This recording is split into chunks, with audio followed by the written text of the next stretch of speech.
11 जुलाई 2006 को मुंबई के लोकल ट्रेनों में हुए सिलसिलेवार बम धमाके देश की सुरक्षा व्यवस्था पर सबसे बड़े हमले में गिने जाते हैं। इन धमाकों में 179 लोगों की मौत हुई और 800 से अधिक लोग घायल हुए हैं। घटना के बाद पूरे देश में सनसनी फैल गई। भारी जन दबाव, मीडिया ट्रायल और तत्काल राजनीतिक प्रतिक्रियाओं के बीच महाराष्ट्र एटीएस ने महज कुछ महीनों में 13 आरोपियों को गिरफ्तार किया और उन पर मकोका यूएपी जैसी सख्त धाराएं लगाईं।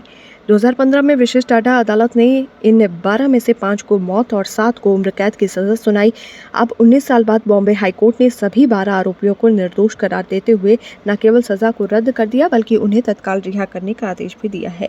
कोर्ट ने कई गवाहों के बयानों को अविश्वसनीय बताया और ये भी कहा कि बम, हथियार या नक्शों जैसी बरामदगी अभियोजन की कहानी को पुष्ट नहीं करती। जब तक ये साबित नहीं हो सका कि धमाकों में किस तरह का बम इस्तेमाल हुआ तो फिर बाकी सबूतों की प्रासंगिकता ही समाप्त हो जाती है। ये निर्णय केवल 12 लोगों की निर्दोषिता की पुष्टि नहीं है, ये उस पूरे सिस्टम पर टिप्पणी है जिसने उन्हें लगभग 2 दशक तक एक ऐसे अपराध के लिए जेल में रखा जो उन्होंने किया ही नहीं। इनमें से कई आरोपियों ने जेल में अपनों को खो दिया, कई का सामाजिक जीवन पूरी तरह समाप्त हो गया। वो मीडिया की नज़र में आतंकी बन चुके थे जिनके पक्ष में बोलना भी एक अपराध माना गया। ये सवाल अब केवल कानून का नहीं रह गया, ये सवाल इंसाफ की उस मूल अवधारणा का है जिस पर हमारा संविधान खड़ा है। अगर कोर्ट ये कहता है कि दोष साबित नहीं हो सके तो क्या उस एजेंसी की कोई जवाबदेही नहीं बनती जिसने चार्जशीट दाखिल की है?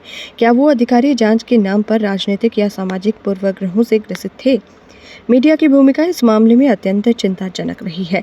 प्रारंभ से ही पूरे राष्ट्र को ये बताया गया कि ये आरोपी पाकिस्तानी नेटवर्क से जुड़े आतंकी हैं, जबकि अब कोर्ट कहता है कि ये तक साबित नहीं हो पाया है कि वो धमाकों से जुड़े थे।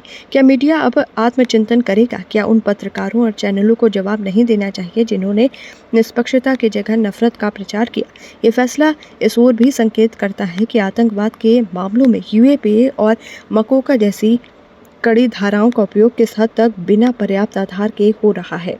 जब ऐसे कानूनों के अंतर्गत निर्दोष वर्षों तक जेल में सड़ते हैं तो ये न केवल उनकी व्यक्तिगत त्रासदी होती है बल्कि ये लोकतंत्र और न्याय व्यवस्था के लिए एक गहरा कलंक भी होता है।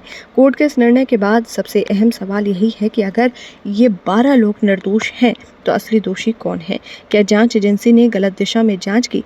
क्या ये किसी विशेष समुदाय को निशाना बनाने की संगठित कोशिश थी? अगर ऐसा है तो क्या ये महज एक भूल है या फिर एक जानबूझकर की गई न्यायपूर्ण साजिश? कानून कहता है कि 100 दोषी छूट जाए लेकिन एक निर्दोष को सजा नहीं मिलनी चाहिए। इस फैसले ने यह सिद्ध कर दिया कि कभी कभी कानून की गति धीमी जरूर होती है लेकिन यदि सही दिशा में चले तो न्याय संभव है।